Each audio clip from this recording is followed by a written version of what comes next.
Morning. সকালবেলা বাড়ি থেকে বেরিয়ে এখন যাচ্ছি দীঘা। দীঘা অনেকভাবেই যাওয়া যায়।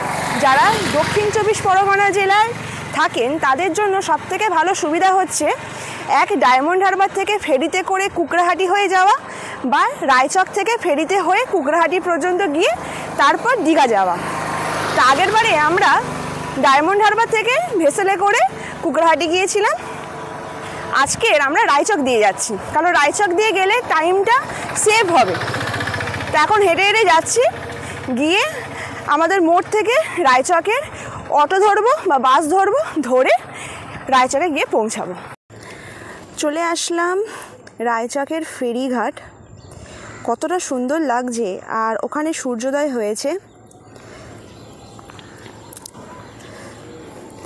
আর ভাড়া নিল কুকড়াহাটি পর্যন্ত 11 টাকা করে পার হেড। আমি স্ক্রিনে টাইমিংটা দিয়ে দিয়েছি। আর সামনে ভেসেল আছে, এই ভেসেলে করে আমরা যাব। আর এই ভেসেলে 2 হুইলার যেতে পারে।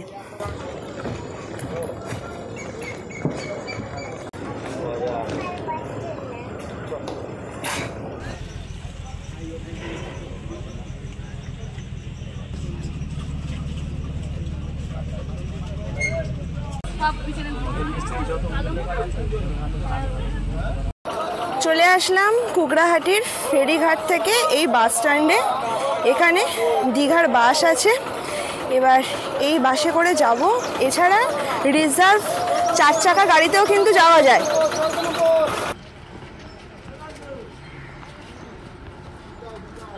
এখন ঘড়িতে বাজে 7:30টাও বাজেনি। এখন আমাদের বাস কুকড়াহাটি ছেড়ে বেরোচ্ছে।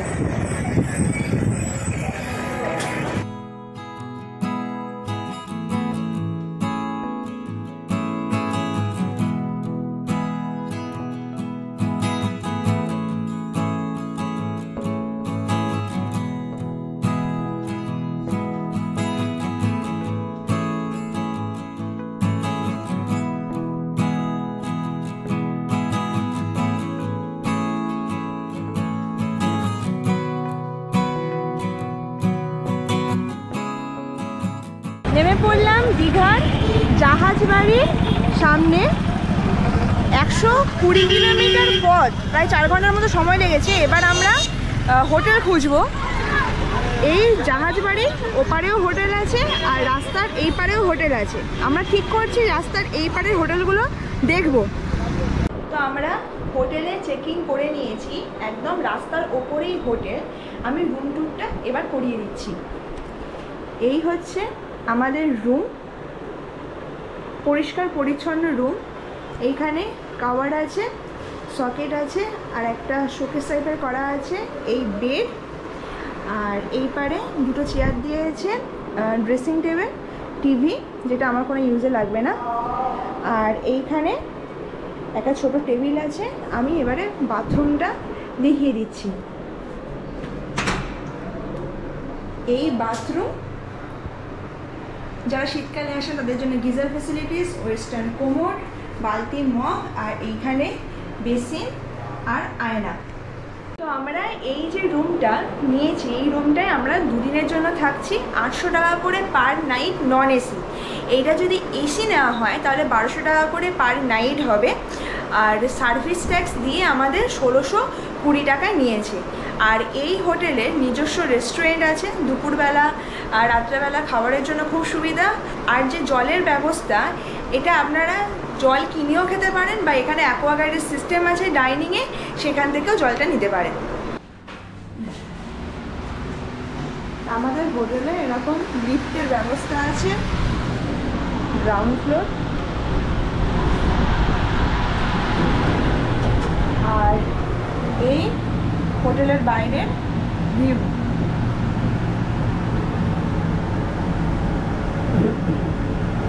তো এখন হোটেলে আমি রেস্টই নিলাম না, বেরিয়ে পড়লাম একটু সমুদ্র দর্শন করতে। স্নান করার তো আর প্ল্যানিং নেই, একটু সমুদ্র দেখবো, দেখে মাথায় একটু জল টল দেবো, ওই ঝাপাঝাপি ছোটোখাটো করে আবার ব্যাকে চলে আসবো।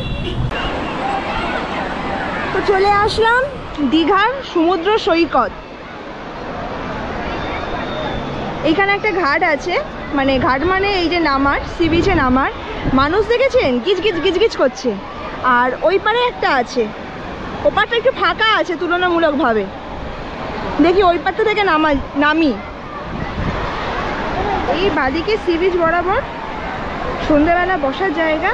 আর ডান দিকে এখন সকালে খাবার পাওয়া যাচ্ছে, টিফিন আছে, আইসক্রিম আছে। ওই পিছনে ডাবও বিক্রি হচ্ছে।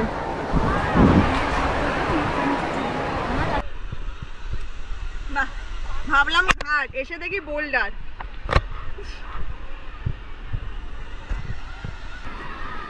ওয়াও,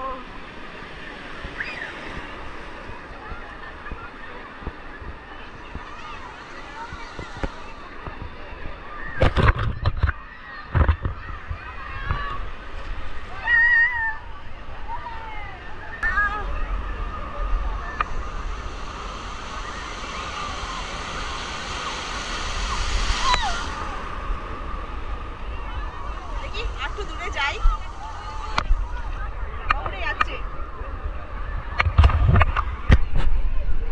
আমরা কিন্তু দূরে স্পিড বোট দেখতে পাচ্ছি। আর জল কিন্তু অনেকটা নীল, মানে সামনের জলগুলো ঘোলাটে, কিন্তু দূরের জল প্রচন্ড নীল আছে। মানে নীল আছে, প্রচন্ড না। কোথা থেকে আসছো? হ্যাঁ, খড়গপুকুর, ঘটকপুকুর। আচ্ছা, কেমন লাগছে এখানে? First time? অনেকবার। ঘড়িতে বাজে এখন দুপুর 2টো। এখন আমরা খেতে যাচ্ছি। এই যে হোটেলে আছি, মোহন প্যালেস হোটেল, এই হোটেলের নিচে এদের নিজস্ব একটা রেস্টুরেন্ট আছে। সেই রেস্টুরেন্টেও খাওয়া যায় বা রুমে খাবারও অর্ডার দেওয়া যায়, কিন্তু এখন আমরা রেস্টুরেন্টে খেতে যাচ্ছি। তো আমি এবারে রেস্টুরেন্ট এরিয়াটা দেখিয়ে দিচ্ছি। এই হচ্ছে রেস্টুরেন্ট এরিয়া। আর এই চলে আসলো আমাদের ভেজ থালি। তো আজকে আমরা যেহেতু দীঘার জগন্নাথ মন্দির দর্শন করতে যাচ্ছি, সেই কারণে ভেজ থালি একটা অর্ডার দিয়েছি। এর মধ্যে ভাত, স্যালাড, চিপস, ডাল, পটল আলুর তরকারি, আর এখানে একটা চচ্চড়ি দিয়েছে। নবনির্মিত জগন্নাথ মন্দির উদ্বোধন হয়েছে দীঘায়। উদ্বোধনের পরে মন্দিরে নতুন কী কী নিয়ম চালু হলো, মন্দিরে টাইমিং কী আছে, জনসাধারণের জন্য ভোগ প্রসাদের ব্যবস্থা চালু হয়েছে কিনা, মন্দিরের ভিতরের দৃশ্য, মন্দিরের মধ্যে প্রবেশ করতে গেলে প্রপার ড্রেস কোডিং চালু হয়েছে কিনা, জুতো রাখার কাউন্টার, ফোন রাখার কাউন্টার, সমস্ত কিছু অলরেডি আমার চ্যানেলে মেনশন করে দেওয়া আছে। আমি আই বাটনের লিঙ্ক দিয়ে দিয়েছি, আপনারা চেক করে নিতে পারেন। বাজে ঘড়িতে সন্ধ্যে 7টা। জগন্নাথ মন্দির দর্শন করে এখন যাচ্ছি ওল্ড দীঘার সি বিচে। যেহেতু সন্ধ্যেবেলার ওল্ড দীঘার সি বিচটা খুব জমজমাট হয়, সেই কারণে এখন নিউ দীঘা থেকে পুরো জগন্নাথ মন্দির হয়ে হেঁটে হেঁটেই আমরা ওল্ড দীঘায় যাচ্ছি। আর এই যে রাস্তার লাইটিংটা দারুণ দেখতে লাগছে, সন্ধ্যেবেলার লাইটিং। তো চলুন এবার ওল্ড দীঘায় যাই। তো ওল্ড দীঘার সি বিচে চলে আসলাম। এই সি বিচ বরাবর যে কংক্রিটের বসা জায়গা আছে, ওখানে বসা যায়। আর ঠিক তার সামনে এখানে প্রচুর দোকান আছে। এখানে যেরকম শাঁখা পাওয়া যাচ্ছে, শাঁখার সব জিনিসপত্র, আর এইখানে খাবারের দোকান আছে। আর যে কাজল মার্কেট, সেটা এর ভেতরে আছে আর ওর ভেতরে আছে।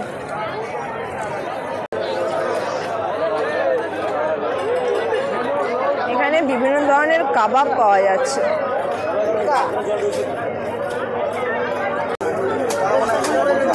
এখানে মাছ ভাজা, আর এখানে একটা অক্টোপাস দেখতে পাচ্ছি। একটা জায়গা দেখে সমুদ্রের পাড়ে বসে পড়লাম। আজকে কিন্তু প্রচণ্ড ভিড় আছে, সোমবার, কিন্তু ভিড় প্রচুর। আর এই সমুদ্রের পাড়ে সমুদ্রের আওয়াজ, বসে থাকতে খুব ভালো লাগে। এখন দীঘার মানে ওল্ড দীঘার কাজু কিনতে এসেছি। এখানে যে কাজু মার্কেট আছে, তো এখানে যে কাজুর দামগুলো দেখুন। এটা হচ্ছে কত, 1600 টাকা করে কেজি, এটা 900 টাকা করে কেজি, ওদিকে 800 টাকা করে কেজি। আর ভাঙা আছে, গোটা আছে। এবার এখানে এরকম আলমন্ড, তারপর এইসব নাড়ু, আর এই যে তিলের যে এইগুলো সব কিছু পাওয়া যায়।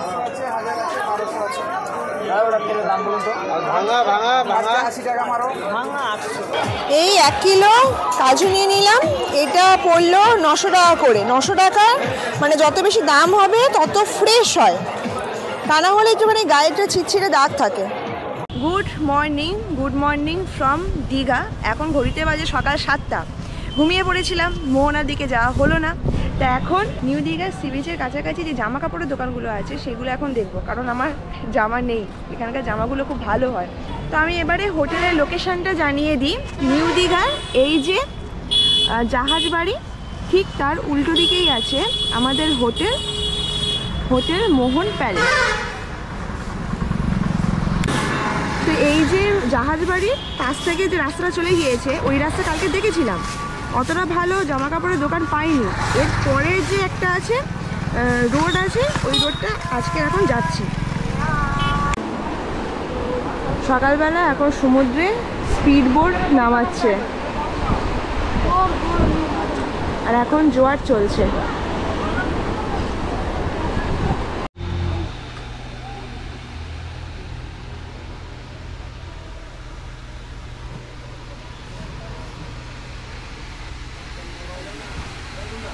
এখন জামা কিনতে এসেছি।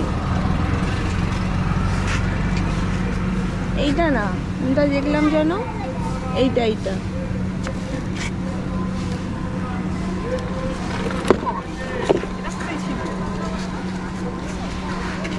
তো এই জামাগুলো দেখলাম।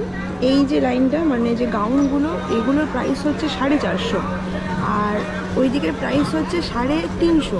আর মা এখন এই পালাজো দেখছে, এগুলো 150 টাকা করে।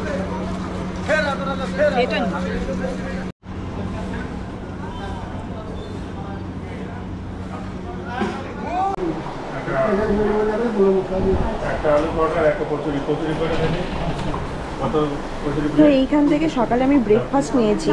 এটা 5 পিস কচুরি, এটা নিয়েছে 50 টাকার প্লেট। আর এটা প্লেন ধোসা, এটা নিয়েছে 60 টাকার প্লেট। তো নিউ দীঘার নিমন্ত্রণ হোটেল আর রেস্টুরেন্ট থেকে সকালবেলা ব্রেকফাস্টটা করলাম। ব্রেকফাস্টটা খুব সুন্দর খেতে, হাইজিনিক আছে, খাবারের কোয়ালিটি ভালো। আপনারা যদি আসেন তাহলে একবার ট্রাই করতে পারেন। আর এখানে লাঞ্চ ডিনারেরও ব্যবস্থা থাকে।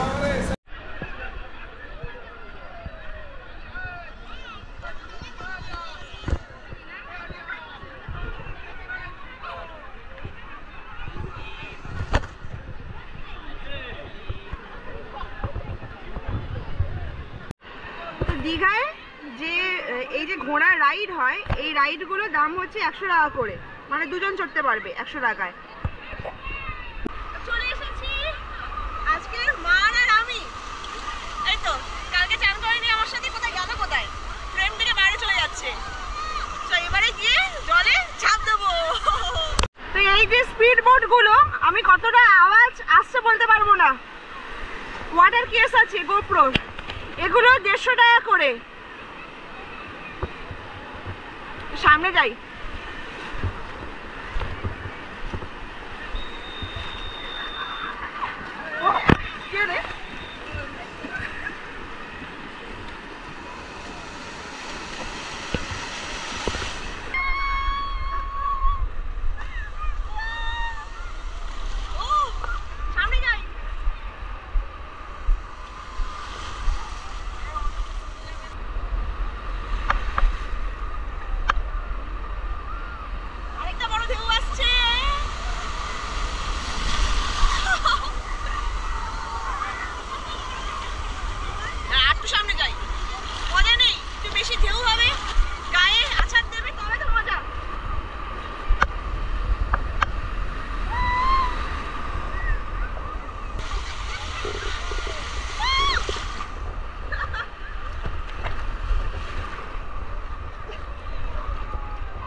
9:30 মতো বাজে। দীঘার সমুদ্র পুরো জমজমাট, আর এদিকে স্পিড বোট আছে, যারা চড়ছেন তো খুব ভালো একটা এক্সপিরিয়েন্স হবে। আর এখানে এরকম ফটোশ্যুটও হয় সমুদ্রে। তো এখন পালা বালিতে আঁকাবুকি কাটার। দেখি পরিষ্কার বালি খুঁজি, এখানে আছে, দেখি নিজের নাম লিখি। আর শুকিয়ে যাচ্ছে, নাম চলে যাচ্ছে।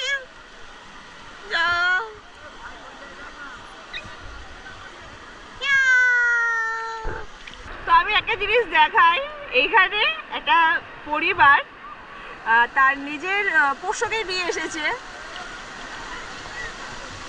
তো বাচ্চা মেয়েরা যখনই দূরে যাচ্ছে ও চাচ্ছে তুই দূরে যাস না রে। ওই তো গুড ইভিনিং।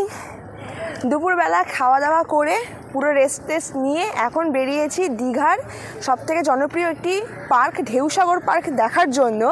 কিন্তু মনে হয় না আজকে দেখা যাবে। ওয়েদারটা দেখুন, ও পুরো কালো হয়ে আছে, মানে কালো মেঘ পুরো আকাশে ভর্তি হয়ে আছে। দীঘার ওয়েদার পুরো ওপরে কালো মেঘ করে আছে, আর এই পাশে ঝাউবন, আর ওই দূরে সমুদ্র। কি হবে কে জানে। আগের বারে ঢেউসাগর পার্কে গিয়েছিলাম, কিন্তু অতিরিক্ত ভিড়ের কারণে, যেহেতু প্রচণ্ড জনপ্রিয় পার্ক সেই কারণে প্রচণ্ড ভিড়ও হয়, তা ভালোভাবে এক্সপ্লোর করা হয়নি। এক্সপ্লোর করব আজকে, এই অবস্থা। আর এইরকম হবে, ঝমঝম ঝমঝম করে বৃষ্টি আসবে। বাবা, সামনে আবার বিদ্যুৎ চমকালো। তা আমি যে রাস্তায় এখন হেঁটে হেঁটে যাচ্ছি, এটা বাইপাস রাস্তা। মেন রোডটা ওই পারটায়, এর পিছনের রাস্তাটা। আর এইখানে যে হোটেলগুলো আছে, এই সব হোটেলগুলো পুরো সি ফেসিং হোটেল। আর এখানকার বেশিরভাগ হোটেলে সুইমিং পুল আছে। তো চলে আসলাম ঢেউসাগর পার্কের সামনে। এখানে ঢুকতে গেলে 20 টাকা করে টিকিট লাগে।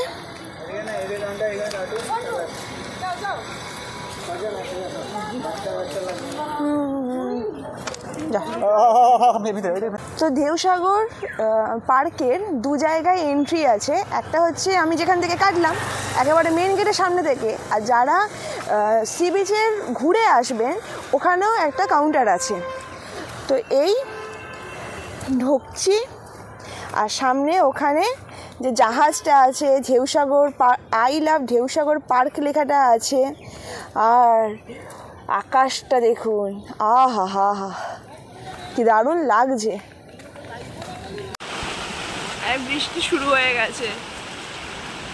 বাহ, 20 টাকা বেকার গেল।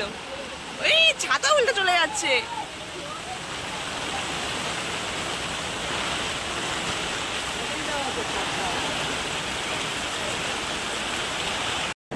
তো হাঁটতে হাঁটতে চলে আসলাম ঢেউসাগর পার্কের এই যে ময়ূর জাহাজ, এই ময়ূর জাহাজের সামনে।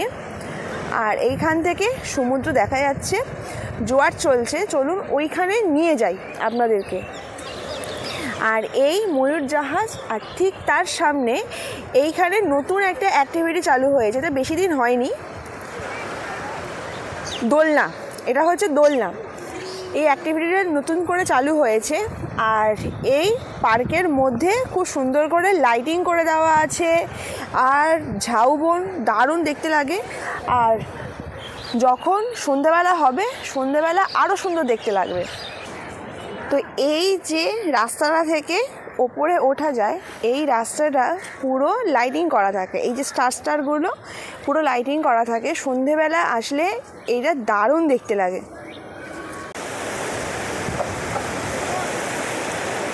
তো এখান থেকে রামধনু দেখা যাচ্ছে। এই সবেমাত্র বৃষ্টি হয়েছে, ক্যামেরায় কতটা বোঝা যাচ্ছে জানি না, এই রামধনু দেখা যাচ্ছে।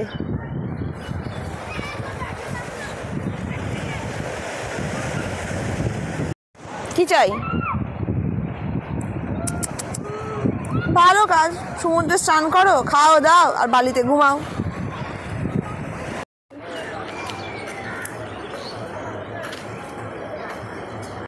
তো এখানে একটা পুতুল আছে, মানে স্ট্যাচু আছে যে গিটার বাজাচ্ছে।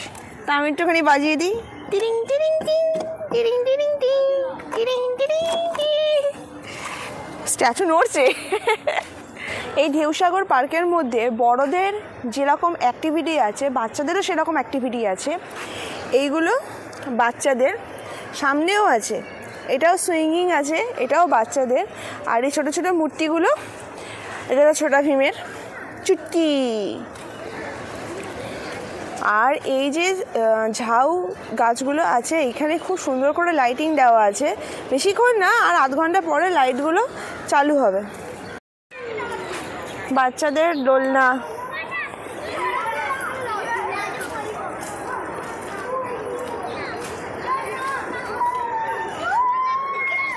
পার্কের মধ্যে প্রচুর অ্যাক্টিভিটিস আছে। যেরকম এই যে মেন যে পয়েন্টটা, এইখানে টয় ট্রেন আছে যেটা পুরো পার্ককে ঘুরিয়ে দেখাবে। আর এইখানে একটা সাইকেল যেটা ওই গোল গোলভাবে ঘুরবে, এইটা একটা অ্যাক্টিভিটি আছে। এইখানে একটা সুইঙ্গিংয়ের অ্যাক্টিভিটিস আছে। আর সন্ধ্যেবেলা হলে এইখানে বাচ্চাদের রাইডেরও ব্যবস্থা আছে। ওই বাচ্চাদের যে ছোটো ছোটো যে গাড়িগুলো হয়, 4 চাকা গাড়ি হোক বা একটুখানি রেসার গাড়ি হোক, যেটা এই ঘোড়ায় রিমোট কন্ট্রোলের সাহায্যে ওইসব গাড়িরও ব্যবস্থা আছে।